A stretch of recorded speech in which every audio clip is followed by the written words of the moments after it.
Hello friends, आज का topic हमारा है introduction to macro economics. Video शुरू करने से पहले आपसे रिक्वेस्ट है कि प्लीज़ हमारे चैनल को सब्सक्राइब और शेयर ज़रूर करें। आते हैं हम अपने टॉपिक की तरफ। What macro economics is about. Macro economics economics की वो ब्रांच है जिसमें पूरी इकोनॉमी की स्ट्रक्चर और परफॉर्मेंस को स्टडी किया जाता है, और गवर्नमेंट जो पॉलिसीज बनाती है इकोनॉमी की परफॉर्मेंस को अफेक्ट करने के लिए, उन पॉलिसीज को भी स्टडी किया जाता है। Nature of macro economics. Macro economics में हम पूरी इकोनॉमी को पढ़ते हैं। सपोज जैसा कि इकोनॉमी में टोटल एम्प्लॉयमेंट कितनी है, प्राइसेस क्या है, आउटपुट कितना है, इसी तरह डिमांड सप्लाई पूरी इकोनॉमी की देखी जाती है।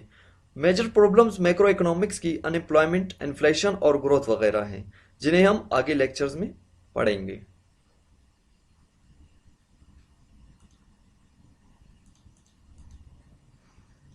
Scope of macro economics.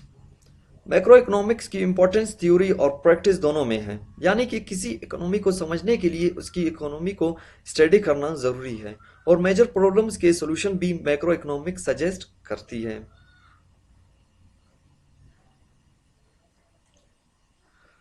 Macro economics goals. Macro economic goals में तीन इंपॉर्टेंट गोल्स हैं। पहला ये कि इकोनॉमी में अनएम्प्लॉयमेंट कम से कम हो और ज़्यादा लोगों को रोज़गार मिले। दूसरा ये कि प्राइसेस सेटेबल हो, यानी कि ना बहुत ज़्यादा बढ़े और ना ज़्यादा कम हो।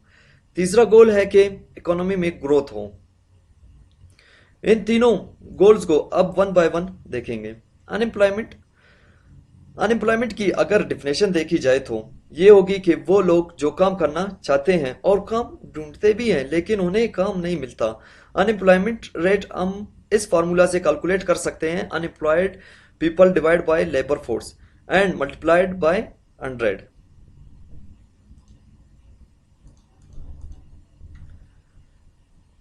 दूसरा, price stability.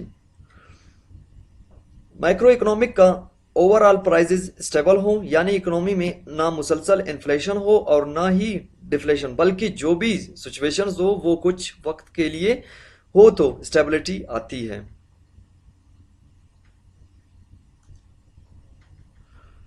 Economic growth.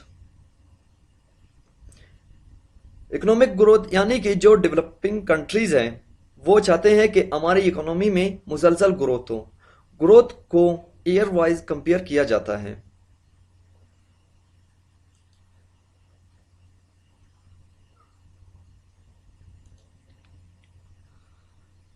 Macro economic policy tools. अब हम देखेंगे कि कौन सी पॉलिसीज के जरिए इन गोल्स को अचीव किया जा सकता है।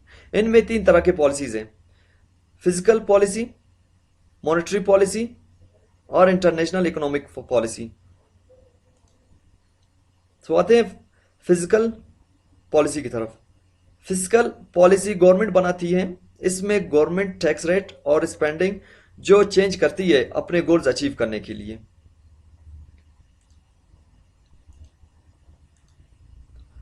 Monetary policy. Monetary policy physical policy के साथ ही यूज होती है। सेम पर्पस के लिए वो है कि मॉनेटरी पॉलिसी, ये पॉलिसी मनी सप्लाई को कंट्रोल करने के लिए बनाई जाती है इंटरेस्ट रेट के जरिए। इंटरेस्ट रेट वो रेट जो जिस पे हम जब पैसे उधार लेते हैं तो उस उधार को वापस देने के साथ आपको इंटरेस्ट रेट भी देना पड़ता है। तो अगर गवर्नमेंट इंटरेस्ट रेट इजाफा करती है तो आप लोन नहीं लोगे। इसी तरह मनी सप्लाई कम होगी, तो इस तरह एक मैक्रो इकोनॉमिक्स के गोल्स को अचीव किया जा सकता है।